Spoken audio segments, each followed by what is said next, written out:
10H, meaning it has a little, you can see that little dot in the middle, so I clear the little fasteners that are holding this buckle assembly together. Alright, so once you have those removed, pocket screwdriver and get underneath here. Now here's the part of the circuit that activates the light off on the cluster once it is clicked into place. You separate this bottom piece here. Very gentle with this old kind of stuff. And then we have here the assembly. Obviously you can't throw this plastic in the oven, it will melt. So all you got to do is unlatch these two components here, grab a flathead, push it out here.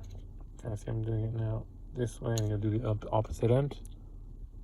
There's a spring here on this side which goes into that little portion right there. So I'll disassemble that right now. That's how that rides in on there. And these slots right here, this slot right here, where I'm pointing with my finger, this little slot is where it rides at. And then place that there, and I'll push this piece. I'll note the orientation of this here, the plastic pieces in there, it's in there, it's in there, goes there. So like I said, just push this pin through here.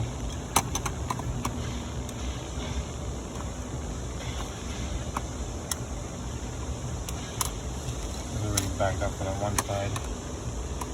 And all you gotta do is pry on this portion here, pry on this portion where under my nail is,